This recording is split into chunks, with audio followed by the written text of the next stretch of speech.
Hello बच्चों, आपका स्वागत है अपने चैनल टेक जीके वाला में। मैं रविकांत आपको क्लास 12 का physics unit 1 electrostatic chapter 1 electric charge and field आज पढ़ाने जा रहा हूं। इसका फर्स्ट लेक्चर है ये। तो देखिए, पहला टॉप चैप्टर आपका है विद्युत आवेश। तो हम शुरू करते हैं।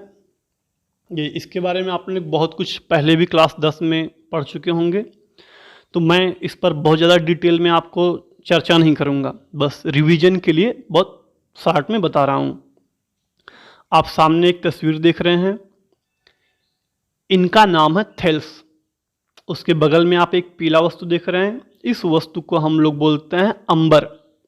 इस पीले वस्तु को हम लोग बोलते हैं अंबर। देखिए, आवेश की जो पूरी कहानी है वो उसकी शुरुआत ही होती है थेल्स और अंबर से। आप लोगों ने सुना होगा कि सबसे पहले बहुत समय पहले थेल्स ने देखा था कि जब हम अंबर नामक पदार्थ को किसी चीज से रगड़ देते हैं, रब कर देते हैं, तो उस अंबर नामक पदार्थ में हल्की हल्की चीज़ों को आकर्षित करने का गुण आ जाता है। और बचपन में आप लोगों ने बहुत सारे एक्सपेरिमेंट किए होंगे। कभी हम लोग कंघी को बाल से रगड़ते हैं तो कंघी पर हल्के हल्के चीज़ों को आकर्षित करने का गुण आ जाता है। या अगर हम लोग दो बलून को किसी चीज़ से रगड़ दें और फिर उन दोनों को एक दूसरे के पास लाएं, तो वो दोनों एक दूसरे को प्रतिकर्षित करते हैं। तो आखिर इन सब घटनाओं का कारण क्या है? तो इन सब घटनाओं का कारण है विद्युत आवेश। और एक बहुत ही फेमस चीज़, जब हम लोग सर्दी में कभी कपड़े उतारते हैं तो आप लोगों ने सुना होगा कभी कि उससे चिड़ चिड़ की आवाज़ आती है। तो इसका भी कारण क्या है? विद्युत आवेश। तो आज इस लेक्चर में हम शुरुआत करेंगे विद्युत आवेश से, या आखिर ये विद्युत आवेश क्या होता है। तो देखिए, विद्युत आवेश किसी भी द्रव्य का वह गुण है जिसके कारण वह विद्युत तथा चुंबकीय प्रभाव उत्पन्न करता है या उसका अनुभव करता है। विद्युत आवेश किसी द्रव्य का वह गुण है जिसके कारण वह विद्युत तथा चुंबकीय प्रभाव उत्पन्न करता है या तो उनका अनुभव करता है। या इसी को हम दूसरे तरीके से कह सकते हैं, विद्युत आवेश किसी पदार्थ का वह गुण है जिसके कारण वह हल्की वस्तुओं को अपनी तरफ आकर्षित करता है। अब आप लोगों को पता ही होगा आवेश को हम लोग किस अक्षर से नोट करते हैं। तो आवेश को हम लोग कैपिटल क्यू से या स्मॉल क्यू से प्रदर्शित करते हैं।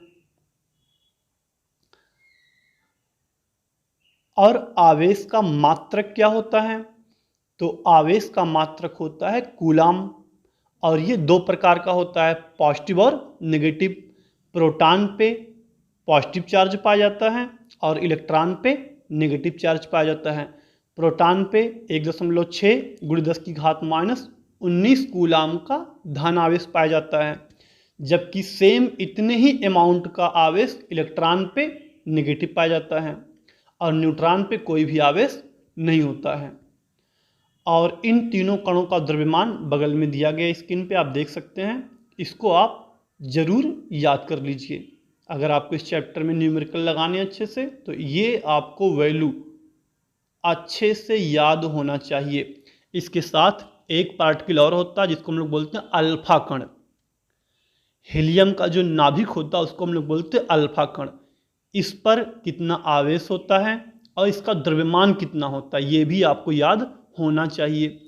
तो अल्फा कण पे 2 इलेक्ट्रॉन के बराबर का आवेश होता है और इसका द्रव्यमान प्रोटॉन के द्रव्यमान का 4 गुना होता है, क्योंकि हीलियम के नाभिक में 2 प्रोटॉन और 2 न्यूट्रॉन पाए जाते हैं। तो इसका आवेश कितना हो जाएगा? 3.2 × 10⁻⁻19 कूलाम। इसका द्रव्यमान होगा 4 × 1.67 गुणे 10 की घात -27 किलोग्राम। तो ये आपको मोस्ट इंपॉर्टेंट है, याद होना चाहिए। आगे हम चर्चा बढ़ाते हैं। तो अगला टॉपिक आपका है आवेशों के मूलभूत गुण। तो देखिए, किसी भी आवेश का जो सबसे फंडामेंटल जो पहला गुण है वो है आकर्षण या प्रतिकर्षण। आप लोगों को पता होगा कि जब भी हम किन्हीं दो आवेशों को पास पास लाते हैं, अगर वो दोनों आवेश समान है, जैसे प्लस के पास हम प्लस लेकर आए या माइनस के पास माइनस लाएं, तो सदैव उनमें प्रतिकर्षण बल लगता है। और अगर हम कोई दो ऐसे वस्तुओं को लाएं जिन पर एक पर प्लस आवेश हो और दूसरे पे माइनस आवेश हो, तो उन पर हमेशा आकर्षण बल लगता है। समान आवेशों में प्रतिकर्षण, जबकि विपरीत आवेशों में हमेशा आकर्षण होता है। तो ये तो पहली विशेषता है। अगली विशेषता है आवेश में संरक्षण का नियम होता है।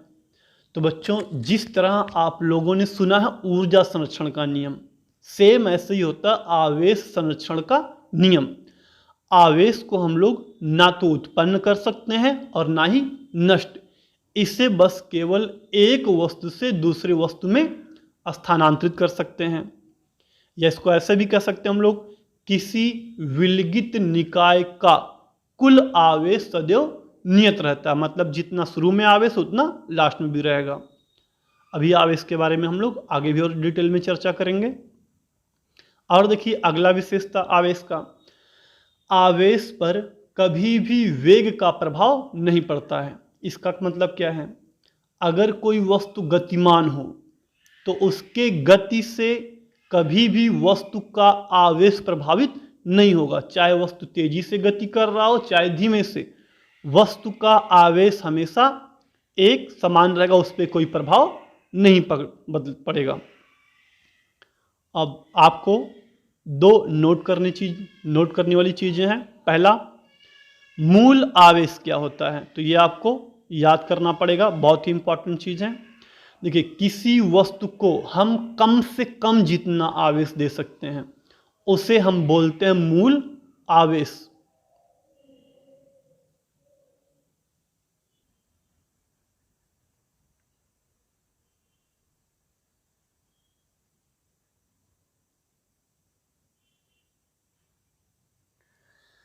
किसी भी वस्तु को कम से कम जितना आवेश दिया जा सकता है उसे हम बोलते हैं मूल आवेश।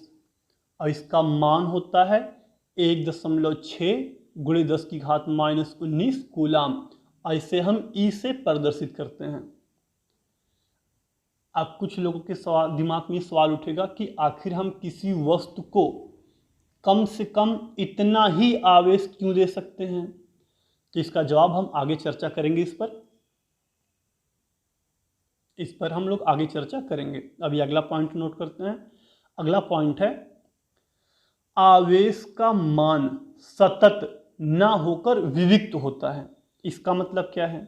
तो इसका मतलब है आवेश का मान जो है कॉन्टिन्यूअस नहीं है, बटा हुआ है, टुकड़ों में बटा हुआ है। आप ऐसे समझिए, आप लोग कभी मार्केट में नेल पॉलिश लेने गए, हालांकि लड़के तो नहीं जाते हैं, लड़कियां जाती हैं।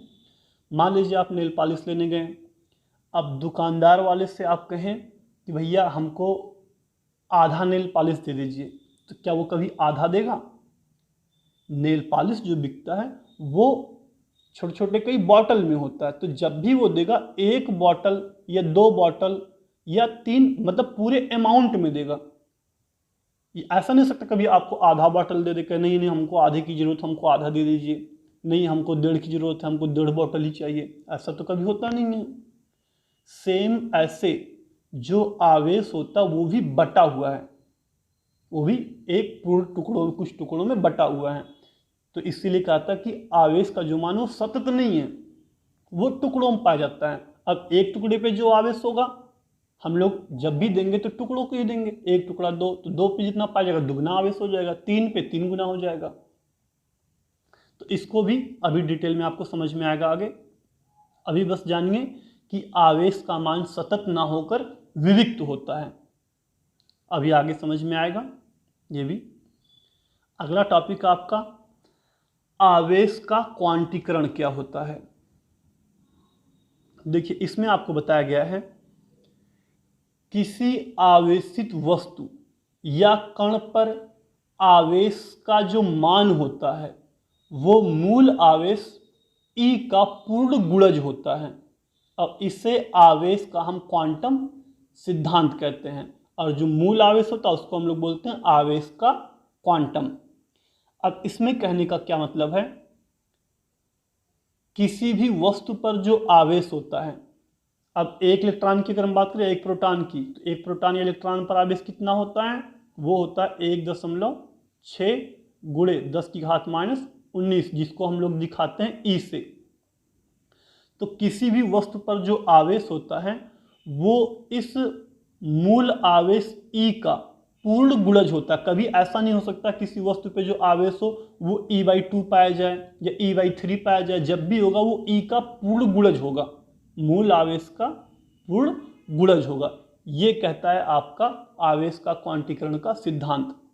इस हिसाब से अगर किसी वस्तु पर आवेश है तो वो आवेश कितना होगा, इस ई का n गुना। अगर उस पर 2 इलेक्ट्रॉन है तो हम लोग बोलेंगे आवेश 2 गुना होगा 2e, 3 है तो 3 गुना 3। तो किसी वस्तु पर आवेश की मात्रा ज्ञात करने का जो सूत्र होता है वो होता है Q बराबर N/E, जहाँ पे Q वस्तु पर उपस्थित आवेश है, N इलेक्ट्रॉनों की संख्या में कमी या वृद्धि है, E मूल आवेश है। अगला टॉपिक है विद्युत आवेश तथा द्रव्यमान की तुलना। अब देखिए इन दोनों में समानता क्या होता है। तो देखिए विद्युत आवेश एक व्युत्पन्न राशि है, जबकि द्रव्यमान जो आपका होता है वो मूल राशि होता है। 7 मूल राशियों में आप लोगों ने पढ़ा होगा, सबसे पहला नाम द्रव्यमान का ही आता है। तो द्रव्यमान आपका एक मूल राशि है, जबकि विद्युत आवेश आपका व्युत्पन्न राशि है। तो पहला तो यही हो गया। अगला है आवेश का मान धनात्मक भी हो सकता है, ऋणात्मक भी हो सकता है, जबकि द्रव्यमान का मान कभी भी ऋणात्मक नहीं होता है, ये हमेशा धनात्मक होता है। नेक्स्ट है आवेश का मान वेग पे निर्भर नहीं करता है। अभी भी मैंने आवेश की विशेषता में बताया आपको कि आवेश का मान वेग के बदलने से कभी बदलता नहीं है, जबकि द्रव्यमान का मान वेग पे निर्भर करता है। ये आप लोग आगे चल के पढ़ेंगे। आइंस्टीन ने बताया था कि जब कोई वस्तु तेजी से गतिमान हो जाता है तो उसका वेग बढ़ने के साथ साथ वस्तु का द्रव्यमान भी बढ़ता जाता है। ये नीचे आप समीकरण देख सकते हैं। गतिक द्रव्यमान ज्ञात करने का ये सूत्र है, जहाँ पे m0 आपका विराम द्रव्यमान है, m गतिक द्रव्यमान है, v वस्तु का चाल है और c आपका प्रकाश का चाल है। अगला पॉइंट, आवेश सदैव संरक्षित रहता है। अभी अभी आपने आवेश संरक्षण का नियम भी पढ़ा है, जबकि द्रव्यमान संरक्षित नहीं रहता है। ऐसा क्यों? आपने आइंस्टीन का समीकरण सुना होगा E बराबर mc²।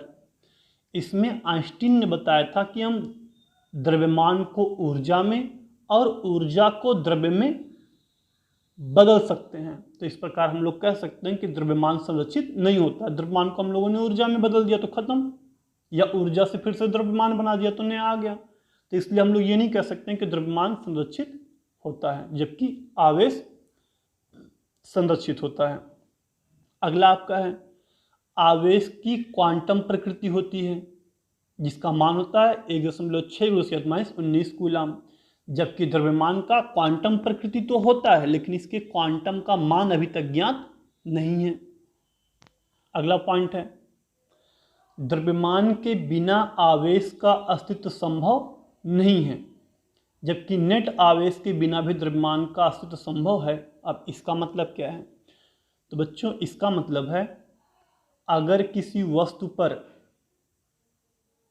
आवेश ना हो तब भी वस्तु का द्रव्यमान होगा, लेकिन अगर किसी वस्तु पर द्रव्यमान ही ना हो तो उस वस्तु का आवेश संभव नहीं है।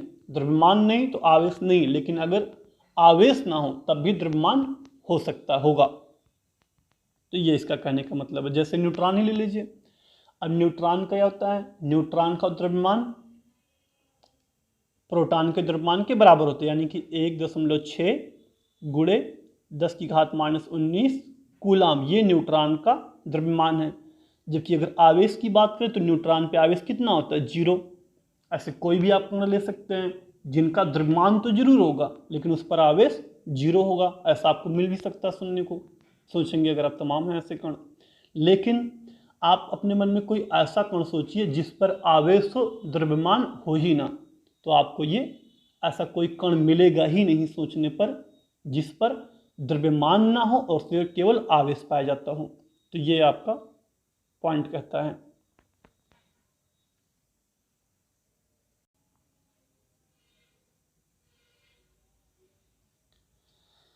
अगला टॉपिक है आपका आवेशन की विधियां। तो देखिए, किसी भी वस्तु को हम लोग आवेश देते कैसे हैं। शुरू में ही आपने चैप्टर के सुना था कि वस्तुओं को रगड़ने पर उसमें चीज़ों को आकर्षित करने का गुण आ जाता है, जिसको हम लोग बोलते हैं विद्युत। तो पहला तो तरीका यही हो गया घर्षण, लेकिन आखिर घर्षण करने पे विद्युत आता कैसे है, क्या होता उनके बीच में, ये अब हम लोग समझेंगे इस टॉपिक में।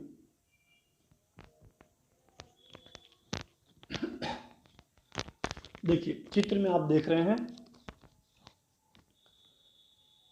चित्र में आपको दिख रहा है यहाँ पे एक सिल्क का टुकड़ा है, एक ग्लास का रॉड है। अब देखिए, सामान्यतः कोई भी वस्तु हो उसमें जितने भी इलेक्ट्रॉन होते हैं सेम उतने ही अमाउंट में प्रोटॉन भी पाए जाते हैं। ये आपको पता होगा, केमिस्ट्री में आप लोगों ने सुना होगा। अब इसीलिए शुरू में पदार्थ क्या ये भी उदासीन है और आपका ग्लास रॉड वो भी उदासीन है, दोनों के दोनों उदासीन हैं। लेकिन जब हम इनको किसी वस्तु से रगड़ देते हैं तो होता क्या है, किसी एक वस्तु से कुछ इलेक्ट्रॉन निकलकर दूसरे पे चले जाते हैं। अब जैसे यहाँ पे देखिए, कांच के रॉड से इलेक्ट्रॉन निकल के चला गया है सिल्क के टुकड़े पे। तो चूंकि कांच के रॉड में शुरू में क्या था, जितने इलेक्ट्रॉन थे सेम उतने प्रोटॉन थे, लेकिन रगड़ने के बाद इसमें कुछ इलेक्ट्रॉनों की कमी हो गई। तो इस पदार्थ के अंदर जितने भी इलेक्ट्रॉन कम हो गए उनको उदासीन करने वाला प्रोटॉन तो अब भी अंदर ही है। तो उन प्रोटॉनों के कारण इस पे कौन सा चार्ज आ गया, प्लस। जबकि सिल्क पे इलेक्ट्रॉनों की संख्या ज्यादा हो चुकी है। पहले सिल्क में क्या था, जितने प्रोटॉन थे उतने इलेक्ट्रॉन थे, लेकिन रगड़ने के बाद इसमें इलेक्ट्रॉनों की संख्या बढ़ गई है। तो इसीलिए सिल्क पे कौन सा आवेश आपका आ गया, ऋण आवेश, क्योंकि सिल्क में इलेक्ट्रॉनों की संख्या बढ़ चुकी है जबकि रॉड पे इलेक्ट्रॉनों की संख्या कम हो चुकी है, इसलिए इस पे आ रहा है आपका धन चार्ज, प्लस चार्ज। तो यहां से आपको एक बात पता चला, यदि किसी पदार्थ में इलेक्ट्रॉनों की कमी हो जाए, यदि किसी पदार्थ में इलेक्ट्रॉनों की कमी हो जाए तो उस पदार्थ पे कौन सा आवेश आएगा, प्लस। इलेक्ट्रॉनों की कमी से, इलेक्ट्रॉनों की कमी से कौन सा चार्ज आएगा बच्चों, प्लस। और अगर किसी पदार्थ में इलेक्ट्रॉन की अधिकता हो जाए, इलेक्ट्रॉन की अधिकता हो जाए, इलेक्ट्रॉन अधिक हो जाए तो उस पर कौन सा आवेश आएगा, माइनस। सेम आप इस फिगर में भी देख सकते हैं, बगल यहाँ पे शुरू में दोनों ही वस्तुओं में जितने प्रोटॉन हैं उतने ही इलेक्ट्रॉन। जैसे ही हम पीवीसी पाइप को वस्तु से रगड़ रहे हैं तो रगड़ने के बाद इसमें इलेक्ट्रॉनों की संख्या बढ़ जा रही है और बगल में जो आपका वस्तु है उस पे इलेक्ट्रॉनों की संख्या कम हो जा रही है। तो इस वाले पे आ रहा है आपका प्लस चार्ज और जबकि रॉड पे आ जा रहा है माइनस चार्ज। क्यों, क्योंकि रॉड में इलेक्ट्रॉनों की संख्या बढ़ी है तो जाहिर सी बात इलेक्ट्रॉन तो ऋण आवेशित होता है, तो इससे हम यहाँ पे देखने को क्या मिलेगा, ऋण आवेश। जबकि इसमें इलेक्ट्रॉनों की संख्या घट रही है तो इस पर क्या मिलेगा हमको, प्लस चार्ज मिलेगा। तो इसमें हम लोग क्या कर रहे हैं, किसी वस्तु को आवेश देने के लिए रगड़ रहे हैं, तो इसलिए इसका नाम हम लोग क्या कहते हैं, घर्षण द्वारा आवेशन।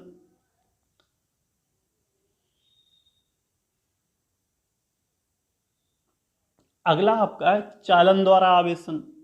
अब देखिए इस विधि में हम किसी वस्तु को आवेश कैसे देते हैं, तो इस विधि में हम, आप चित्र में देख सकते हैं, यहाँ पर हमारे पास एक धन आवेशित रॉड है, धन आवेशित रॉड है, इस पे बहुत सारे धन आवेश हैं। अब आप लोग पता होगा धन क्या करता है, माइनस वाले को अपनी तरफ आकर्षित करता है, इलेक्ट्रॉन को।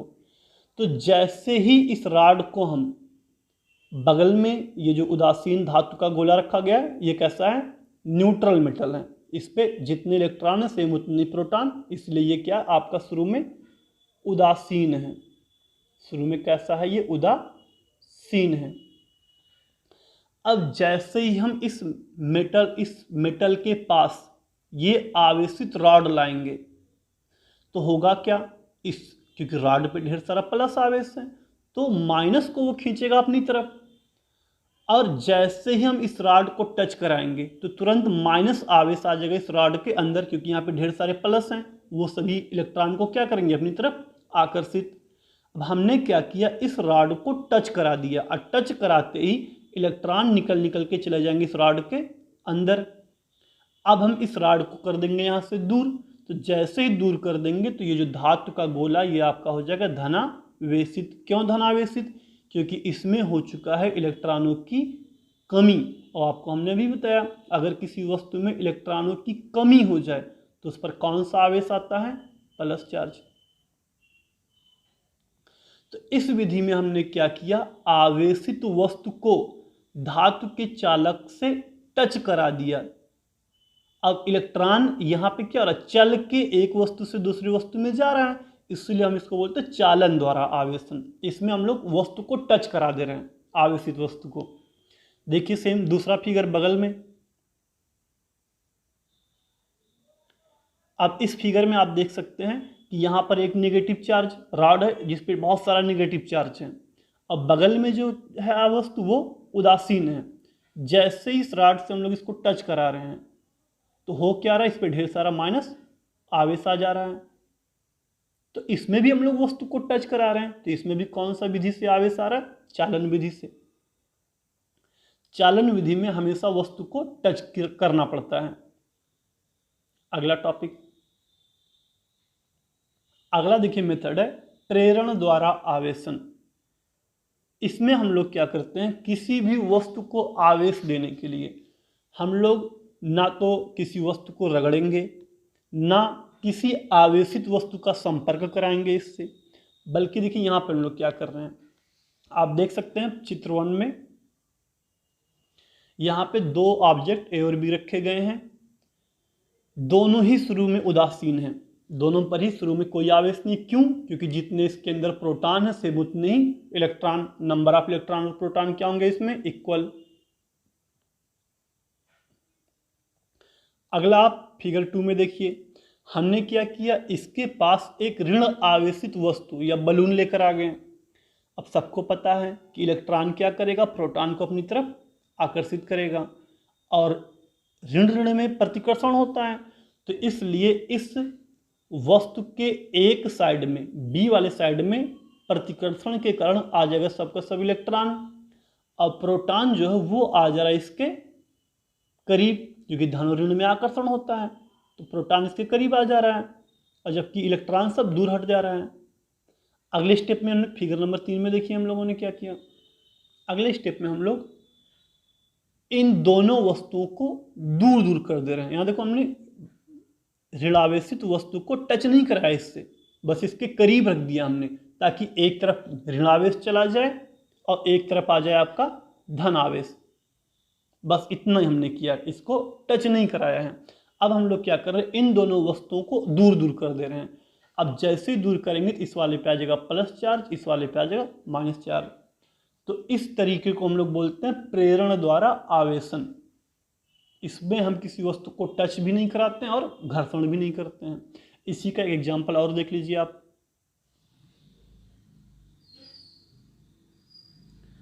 अगला देखिए इसमें, यहाँ पे देखिए फिगर ए में एक धातु का गोला रखा गया है जो कि उदासीन है। शुरू में ये कैसा है, उदासीन, इस पर कोई भी आवेश नहीं है। फिगर बी में आप देख सकते हैं कि हमने इसके पास एक नेगेटिव ऐसा कोई वस्तु ला रहे हैं जिसपे बहुत सारा नेगेटिव आवेश है।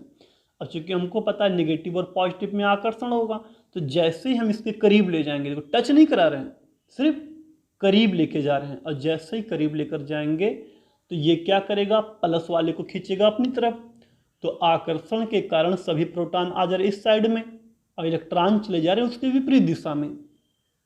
अगले स्टेप में आप देख सकते हैं हमने क्या किया, इस वाले पार्ट को टच करा दिया अर्थ से, ग्राउंड से, और जैसे हमने इसको अर्थ से टच कराया तो इलेक्ट्रॉन तो चला जाएगा जमीन में समा, धरती के अंदर चला जाएगा। तो जैसे इलेक्ट्रॉन धरती के अंदर चला गया तो इन प्रोटॉनों को उदासीन करने के लिए जो भी इलेक्ट्रॉन थे वो तो चले गए अंदर, तो अब तो यहाँ पे सिर्फ प्रोटॉन ही बचा। अब हम इस चालक रॉड को क्या करेंगे, यहाँ से हटा लेंगे। देखो हमने टच नहीं कराया, अब हम यहाँ से हटा लेंगे तो इस चालक पे क्या होगा, सिर्फ धन वाला आवेश बचेगा। तो इस प्रकार ये कैसा हो गया, धन आवेशित। क्यों, क्योंकि इस पे इलेक्ट्रॉनों की कमी हो गई है।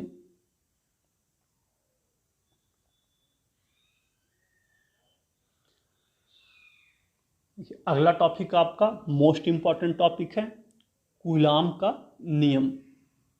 तो अब तक आप लोगों ने पढ़ा कि दो आवेशों के बीच में बल लगता है। अब कूलाम ने हमें बताया कि किन्हीं दो आवेशों के बीच में कितना बल लगता है, ये ज्ञात करने का तरीका। अब वो तरीका क्या था, तो देखिए कूलाम ने बताया कि अगर हमारे पास कोई दो आवेश है, एक मान लेते हैं हम लोग Q1, दूसरा आवेश हम लोग मान लेते हैं Q2, और इनके बीच की दूरी R मान लेते हैं, स्मॉल r। तो कूलाम ने क्या कहा था, अगर हमारे पास कोई दो आवेश Q1 और Q2 हो जिनके बीच की दूरी स्मॉल r हो, तो उनके बीच जो विद्युत बल लगता है वो बल दोनों आवेशों के गुणनफल के समानुपाती होता है और उनके बीच की दूरी के वर्ग के व्युत्क्रमानुपाती होता है। ये बताया था कूलाम ने अपने नियम में। लेकिन यहाँ पर भी देखिए एक शर्त क्या है, कूलाम का नियम केवल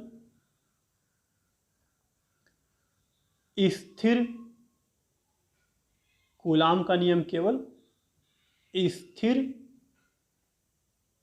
और बिंदु आवेशों पर ही लागू होता है।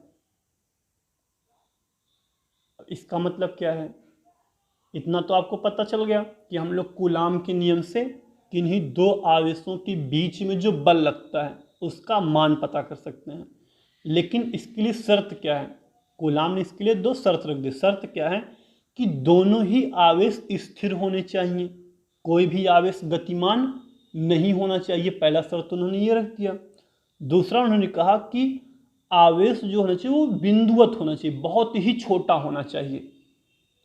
अगर ये दोनों शर्त का पालन हो रहा है तभी कूलाम का नियम हम लोग लगा सकते हैं, अन्यथा नहीं। तो अब देखते हैं कूलाम के नियम में बल हम लोग कैसे ज्ञात करेंगे, क्या सूत्र मिला था। तो कूलाम ने क्या बताया था कि किन्हीं दो आवेशों के बीच,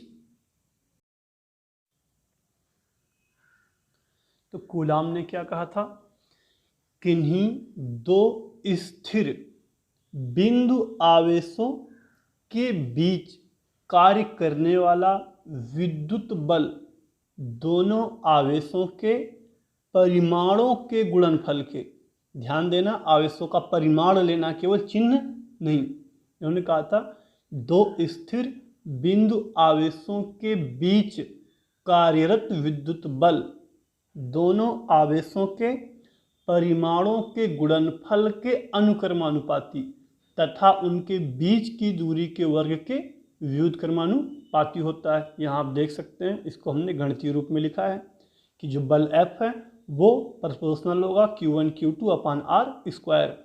अब जब भी आप प्रोपोर्शनल का सिंबल हटाएंगे तो आपको एक नियतांक मिलेगा K और बराबर का सिंबल।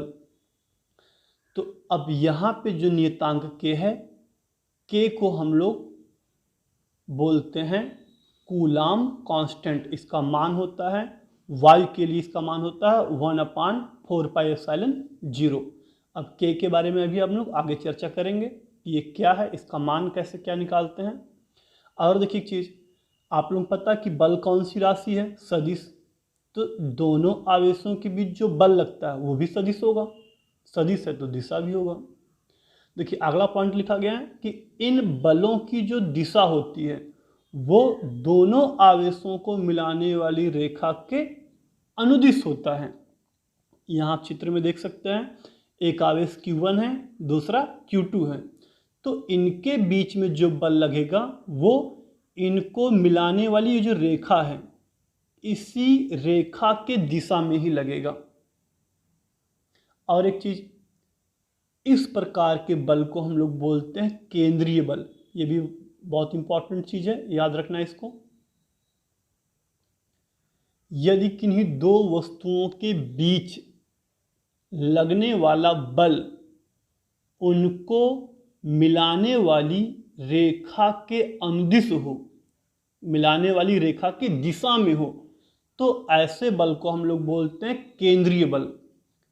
पेपर में क्वेश्चन बहुत बार पूछा गया कि विद्युत बल है, 3-4 ऑप्शन दे देगा, तो बच्चे अक्सर क्या करते हैं,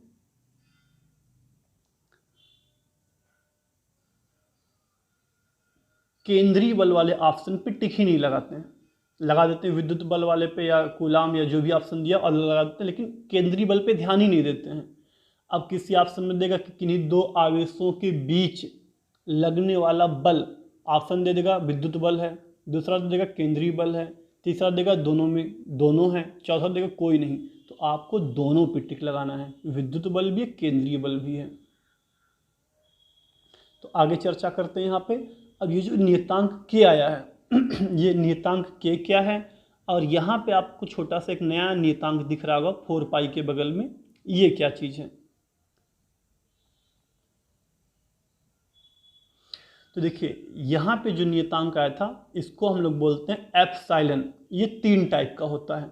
एक होता है आपका रिलेटिव परमिटिविटी, एप्सिलॉन आर से उसको दिखाते हैं, इसको बोलते हैं हम लोग आपेक्षिक या सापेक्ष विद्युतशीलता। एक आपका सिर्फ एप्सिलॉन जिसको बोलते हैं एब्सोल्यूट परमिटिविटी या माध्यम की विद्युतशीलता, और एक आपका है परमिटिविटी या फ्री स्पेस, जो कि आपको भी पिछले सूत्र में देखने को मिला है। अब ये तीनों भी उसी से संबंधित हैं, आगे इस पे हम डिटेल में चर्चा करने वाले हैं कि ये क्या होता है, कब इसका यूज होगा। तो देखिए सबसे पहले हम लोग बात करते हैं कि नियतांक वहाँ पे जो आया था कूलाम के नियम में के, वो क्या है। तो के को हम लोग बोलते हैं कूलाम कांस्टेंट, या इसी को हम लोग बोलते हैं स्थिर विद्युत बल नियतांक। अब इसका देखिए 2 मान होता है। पहला, अगर दोनों आवेशों के बीच में वायु हो तब इसी के का मान हो जाएगा 1/4 पाई एप्सिलॉन नॉट। इस पूरे का मान होता है 9 × 10⁹ न्यूटन मीटर स्क्वायर प्रति कूलाम। लेकिन अगर इन्हीं आवेशों के बीच में वायु या निर्वात के बदले कोई और चीज आ जाए, कोई अलग चीज आ जाए, तब के का जो मान होता है वो होता है 1/4 पाई एप्सिलॉन। अब यहाँ पे जो एप्सिलॉन लिखा है, इस एप्सिलॉन का जो पूरा मान होता है वो होता है एप्सिलॉन 0 × एप्सिलॉन आर। एप्सिलॉन का पूरा विस्तार जो होता है वो ये होता है, जिसमें एप्सिलॉन को हम लोग बोलते हैं माध्यम की विद्युतशीलता, एप्सिलॉन 0 को हम लोग बोलते हैं निर्वात या वायु की विद्युतशीलता, और इस एप्सिलॉन आर को हम लोग बोलते हैं परावैद्युतांक या आपेक्षिक विद्युतशीलता। 3 टाइप के ये हैं। तो अब समझिए इन तीनों को।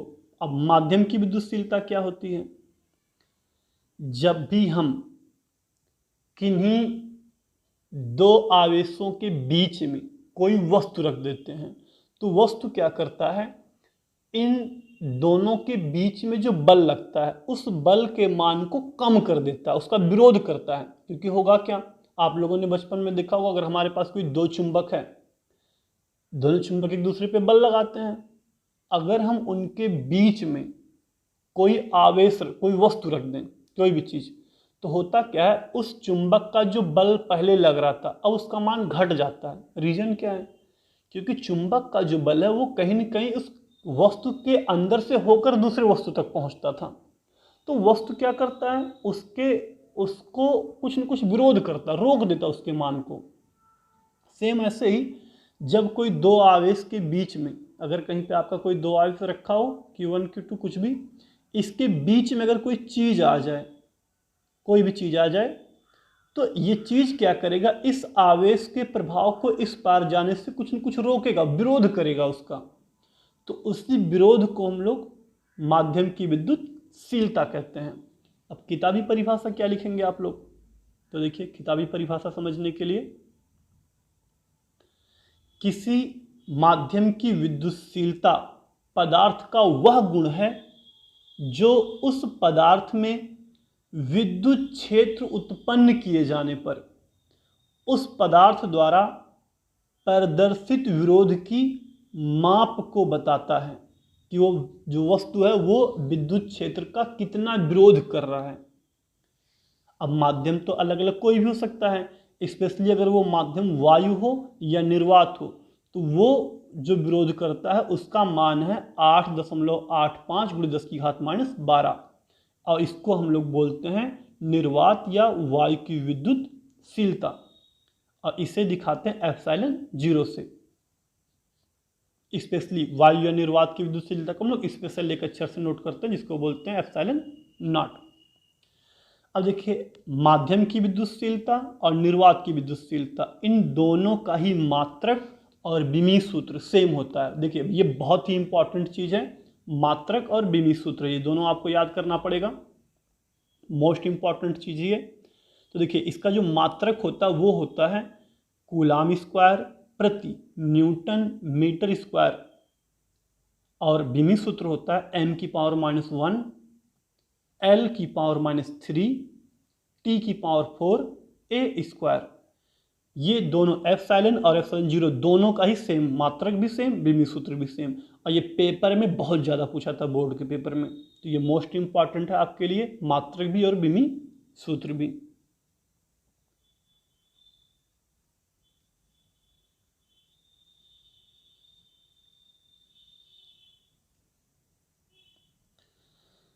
अगला तीसरे की बात करते हैं जो बच गया था, तो ये आपका होता है परावैद्युतांक या आपेक्षिक या सापेक्ष विद्युतशीलता। अब ये क्या होता है, जिसको हम लोग डाइलेक्ट्रिक कांस्टेंट या रिलेटिव परमिटिविटी भी बोलते हैं। तो देखिए, अभी आप लोगों ने पढ़ा कि एक होता आपका माध्यम की विद्युतशीलता एप्सिलॉन, और एक होता है वायु या निर्वात की विद्युतशीलता ε0। तो इन दोनों का जो रेशियो होता है, अनुपात, उसको हम लोग बोलते हैं माध्यम का परावैद्युतांक, और इसको नोट करते हैं εr से या k से। कहीं कहीं बुकों में k से भी नोट किया जाता है, कहीं कहीं εr से भी नोट किया जाता है, दोनों से।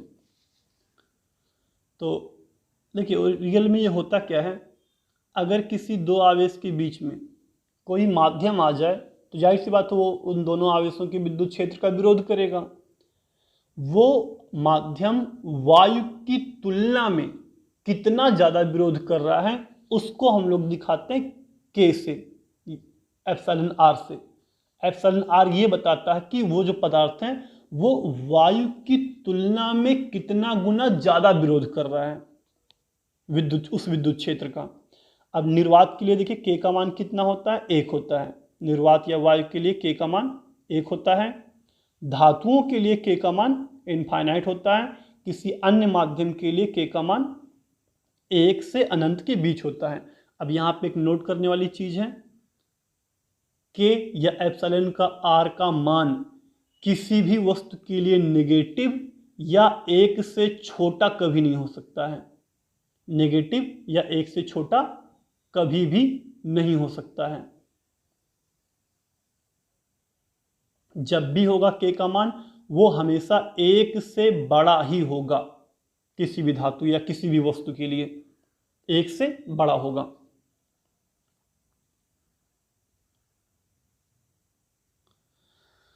तो यहां पे अब देखिए, आपको याद क्या करना है, पहले तो आपको वायु या निर्वात के लिए K का मान 1 होता है, याद होना चाहिए। धातु के लिए इनफाइनाइट होता है, ये भी याद होना चाहिए। और अन्य माध्यम के लिए 1 और इनफाइनाइट के बीच में होता है। अब यहाँ पे एक चीज़ और ध्यान देना है।